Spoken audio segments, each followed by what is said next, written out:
करते हुए विराजमान होंगे तो तेरे हृदय में अरे सखी जो विरह का ताप उत्पन्न हो रहा है उस ताप की औषधि भी तुझे मिल जाएगी। ये सखी की उल्टा प्रयास, सखी के साथ में राधा रानी उल्टा प्रयास कर रही है कि अरे सखी यदि मेरे अंगद को देख करके तेरे हृदय में ईर्ष्या उत्पन्न हो रही है तो मैं तुझे ही श्याम सुंदर को समर्पित कर दूंगी।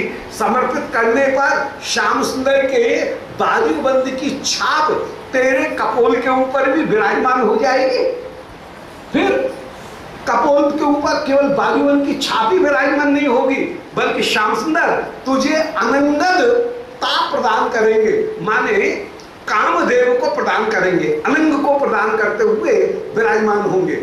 और तीसरा अर्थ कर रही है उस श्याम सुंदर की भुजा की छाप को प्राप्त करके तेरे हृदय में जो विरह का रोग उत्पन्न हुआ है उस रोग की अगधता भी मानो तुझे प्राप्त हो जाएगी। अगर माने रोग औषधि, गद माने रोग, अगर माने जो रोग को दूर करे उस अगधता की भी तुझे प्राप्ति हो जाएगी।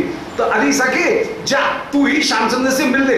क्यों ये बार बार मुझे छेड़ रही है कि अरे सखी ये बाजूबंद या अपूर्व से शोभा को प्राप्त होगा, श्याम सुंदर के साथ में तुम्हारा मिलन प्राप्त होगा, ये कहकर के मुझे क्यों छेड़ रही है? तू यदि इस अंगद को देख करके, मेरे बाजूबंद को देख करके यदि अत्यंत उत्सुक हो रही है तो तू ही श्याम सुंदर से जा मिल। ऐसा मिलने पर तुझे भी प्यारे के अंगद की छाप तेरे कपोल के ऊपर भी विराजमान हो जाएगी। फिर अंगद की छाप ही प्राप्त नहीं होगी, अनंग कामदेव की प्राप्ति भी तुझे हो जाएगी और उस कामदेव की प्राप्ति के द्वारा तेरे हृदय में विरह का जो रोग उत्पन्न हुआ है उस रोग का की शांति भी हो जाएगी।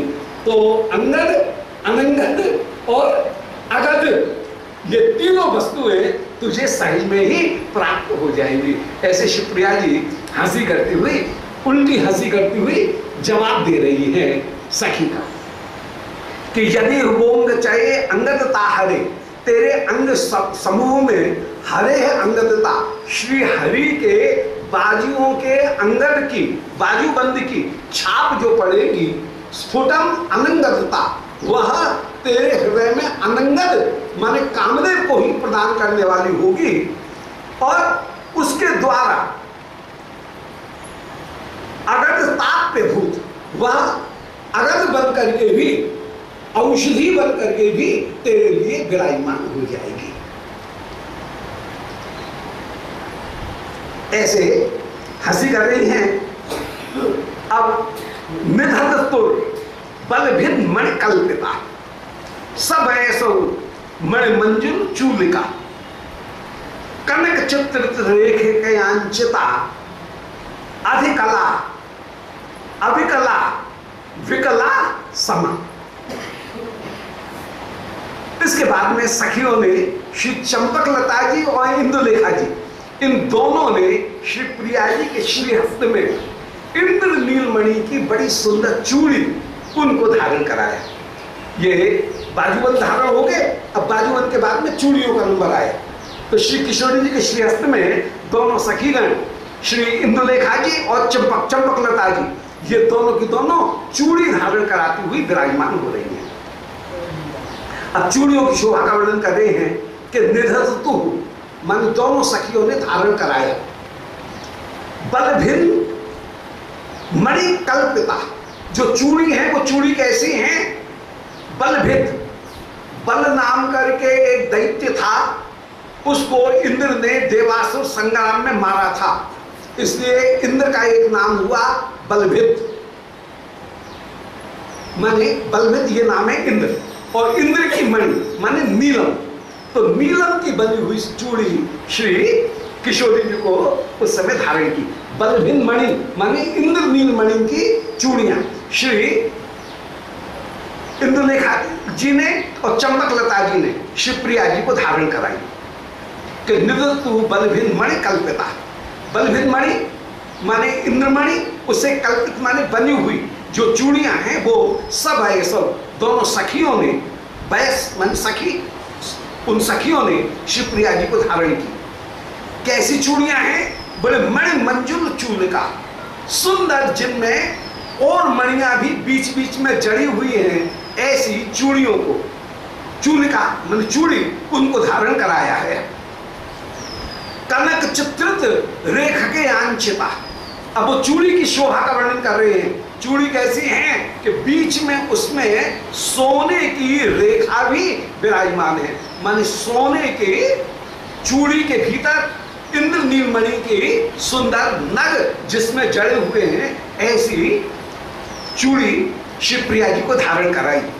तो कनक चित्रित रेख की अंचिता, बीच में सोने की कढ़ावट की सुंदर डिजाइन भी जिसमें बनी हुई है, ऐसे बैंगल्स, ऐसी चूड़ियां श्री किशोरी जी को धारण कराई।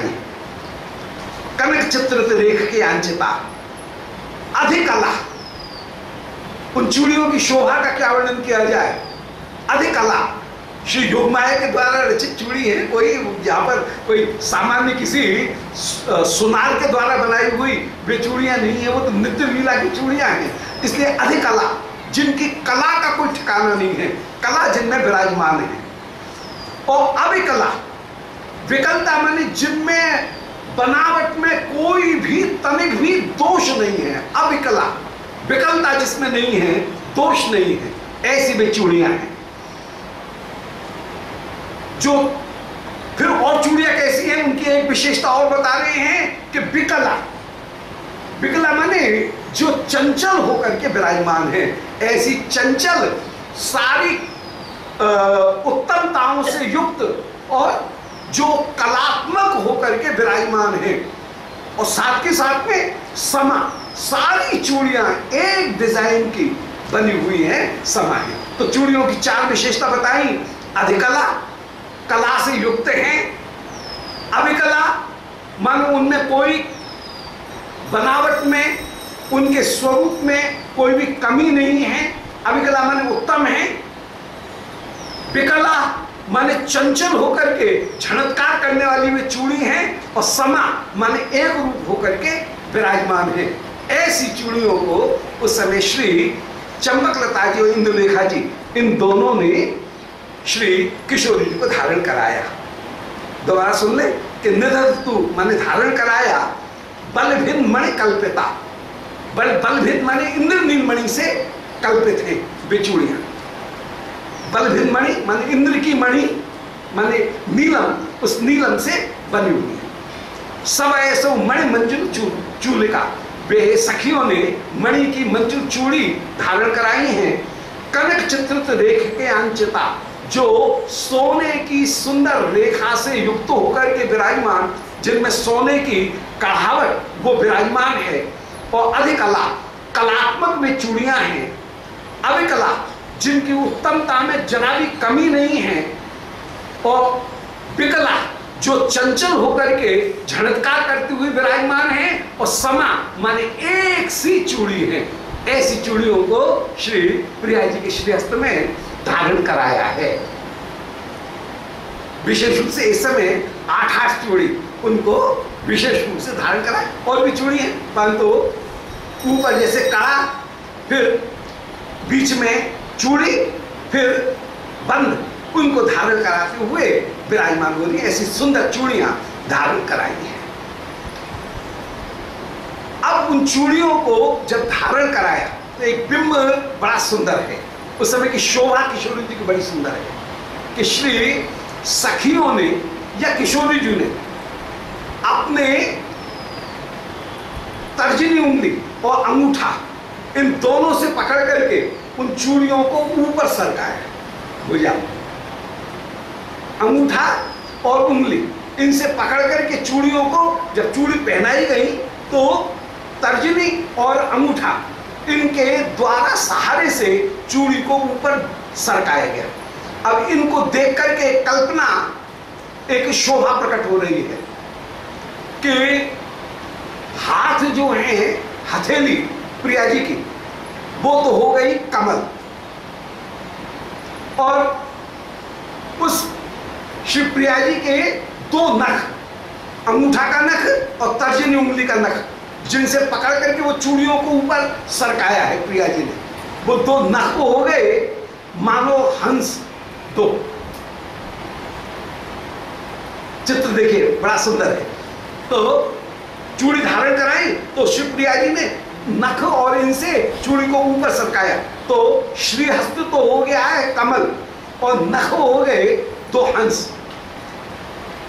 अब नीलम की जो चूड़ी है वो क्या हो गई, वे हो गई मानो 8-8 या 4-4 जो चूड़ियां धारण कराई वही हो गई भौरा। तो जैसे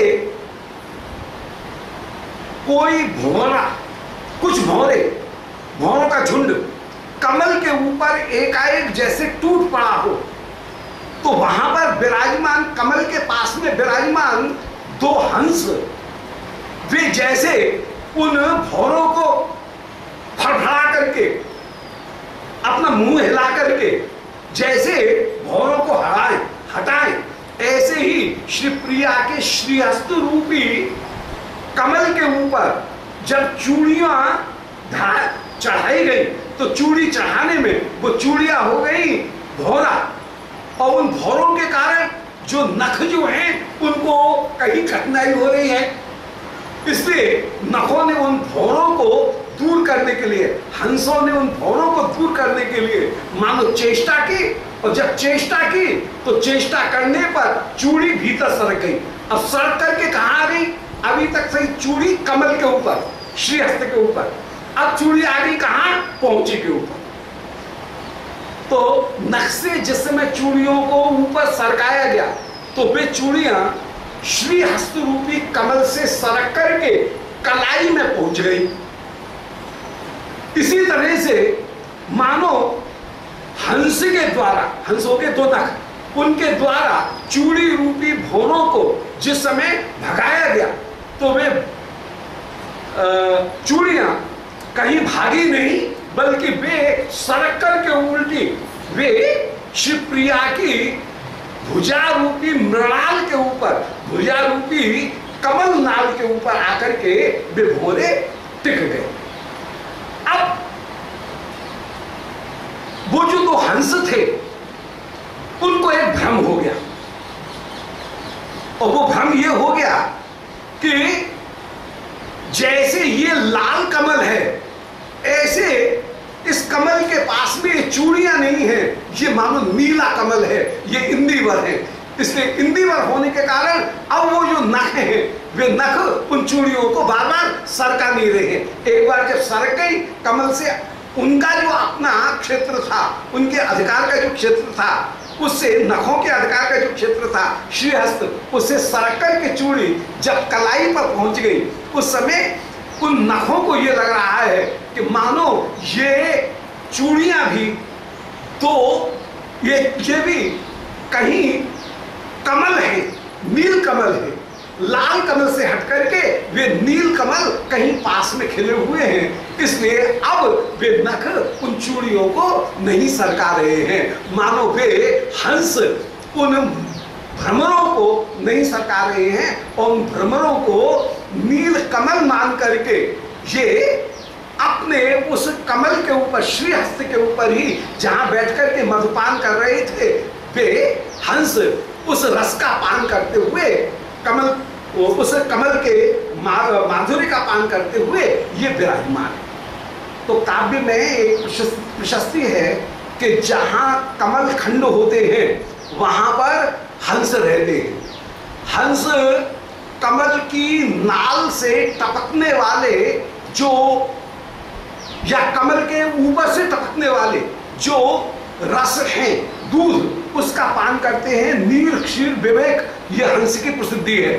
तो कमल की नाल को तोड़ने पर जो पानी निकलता है, दूध निकलता है, उसे दूधी कहते हैं। जो दूध निकलता है उसको हंस पीता है, और वहां जल के भीतर रहते हुए भी उस हंस कमल के दूध का ही पान करते हुए विराजमान होता है। इसी का नाम है नीलक्षीर विवेक। तो ये पानी वाला दूध नहीं है, ये गाय का दूध हंस के सामने रखा वो वाली बात नहीं है। नीलक्षीर विवेक का जो तात्पर्य है वो यही है कि हंस कमल नाल का ही भक्षण करते हैं, कमल नाल से निकलने वाले टपकने वाले दूध को पान करते हुए विराजमान हैं।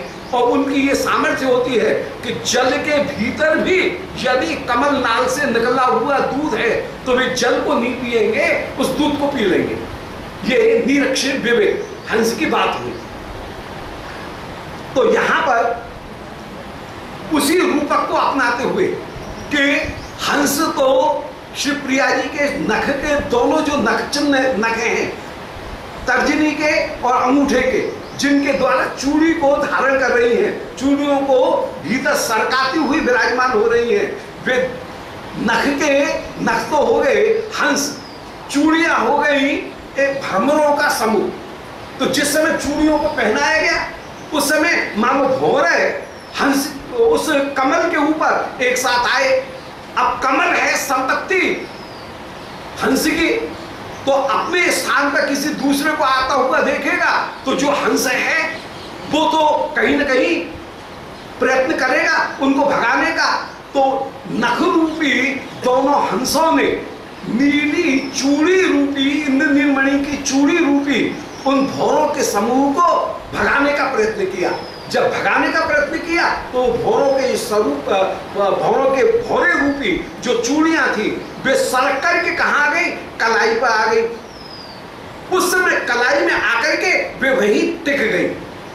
जब टिक गई तो उन हंसों को ये भ्रम हुआ कि मेरे हटाने से भौरे तो हट गए हैं और ये जो नील कमल, ये अभी तक मैंने इनको ध्यान दिया नहीं था, ये नील कमल यहाँ पर विराजमान हो गए हैं। मैं सरोज के ऊपर बैठा हुआ था परंतु इंद्रिवर ये पास में खिले हुए हैं। ऐसा विचार करके अब वे नख तनिक भी व्याकुल नहीं हो रहे हैं और वे आनंद पूर्वक उन चूड़ियों का उन नील कमल का दर्शन करते हुए विराजमान। ऐसे ही नख कलाई में पहुंची हुई इंद्र नीलमणि की चूड़ियों का दर्शन करके निश्चिंत होकर के विराजमान है। इसी बिंब को यहां पर प्रस्तुत किया गया है कि कनक, हाँ, नख मराल,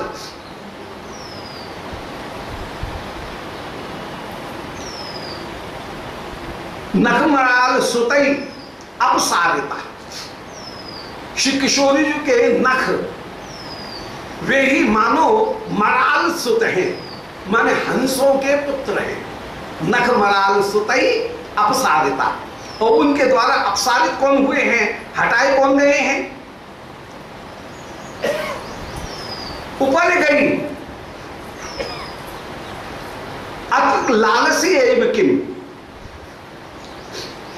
ऊपर गई जो अति लालसा के द्वारा जो भौरे ऊपर गई उस कमल के ऊपर विराजमान थे। चूड़ी जब पहनी जाएगी तब भी हाथ को कमल के आकार का बना करके पहनी जाएगी, खिले हुए हाथ में तो पहनी जाएगी नहीं, पहुंची को हाथ को सिकोड़ करके फिर चूड़ी पहनी जाएगी। तो श्री प्रिया जी के श्रीहस्त हो गए, वो हो गए मानो एक कमल। तो उपल गई अति लालसी एवं, अत्यंत लालसा के द्वारा वो भौरों का जो समूह था वो समूह श्री प्रिया के श्रीहस्त रूपी कमल के ऊपर गया हुआ था। उनको अपसारितापी, उनको यद्यपि अपसारित किया गया, हंस पुत्रों के द्वारा उनको सरकाया गया, उनको भगाया गया, परंतु भगाए जाने पर भी कमल कंठ मुपाश्रयतास्थितो, वे जब सरक करके कमल कंठ माने हाथ की पहुंचे तक पहुंच गए वे चूड़ियां, उस समय असित उत्पल भ्रमरावली जो चूड़ियां थी वे चूड़ियां असित उत्पल के समान विराजमान हो रही हैं। असित कहते हैं नीले, उत्पल माने कमल, आज इंद्रिवर के समान नील कमल के समान वे चूड़ियां श्री प्रिया के श्रीहस्त में विराजमान हैं और उनको उस भ्रमरावली को उन हंसों ने नील कमल समझ करके उनको अब नहीं छेड़ा, उनको दूर नहीं किया है।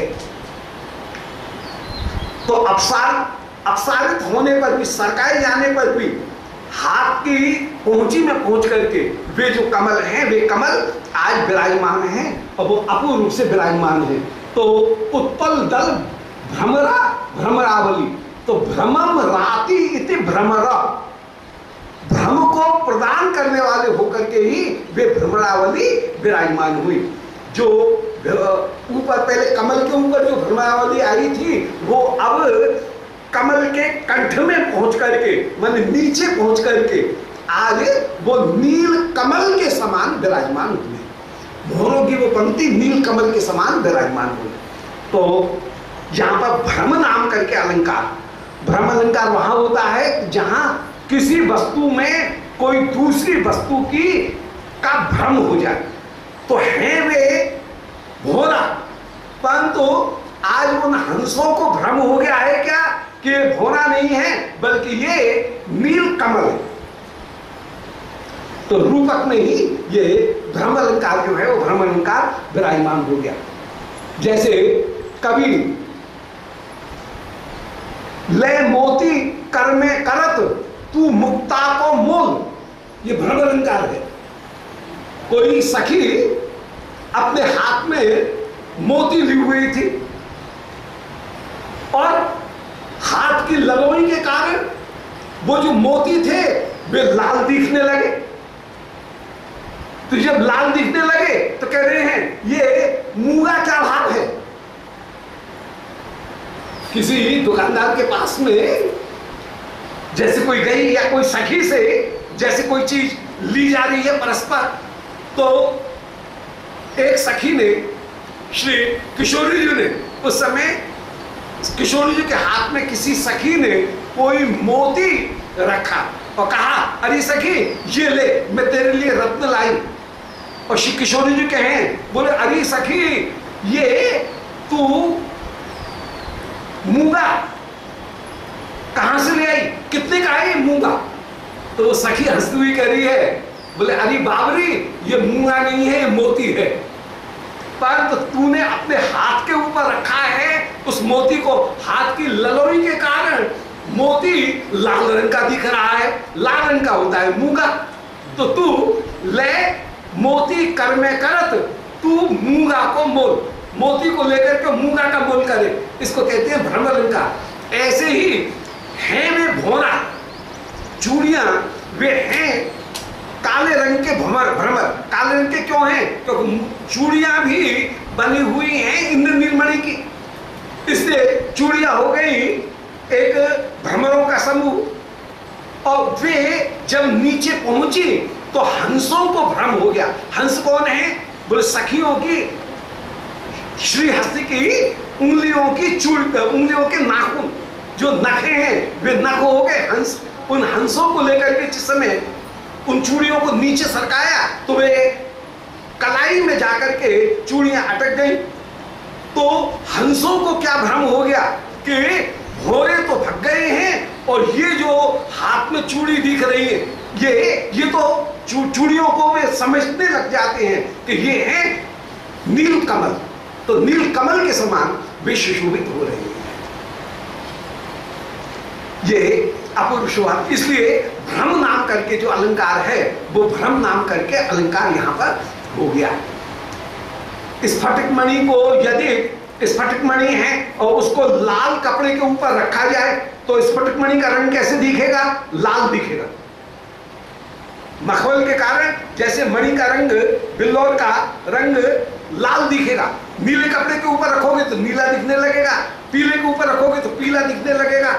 ऐसे ही श्री प्रिया जी के श्रीहस्ती की शोभा के कारण वे चूड़ियां पहले दिख रही थी भौरा के समान, अब दिखने लगी नील कमल के समान, और नाखूनों को वही भ्रम हो गया है।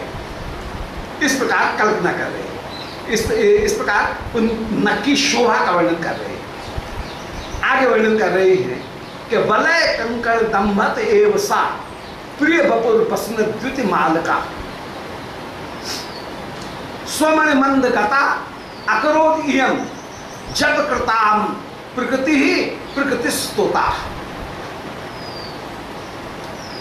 एक बड़ा सुंदर यहां पर भी बिंब है। कवि की भाषा तो कवि की है और श्री निकुंज की कहना क्या, श्री सखीगण कितनी विरक्त होकर के विराजमान है। तो निकुंज में वे सखीगण कह रही हैं कि वलय कंकण दंभत एव सा प्रिय बपुर वसन द्युति माल का। श्री किशोरी जी ने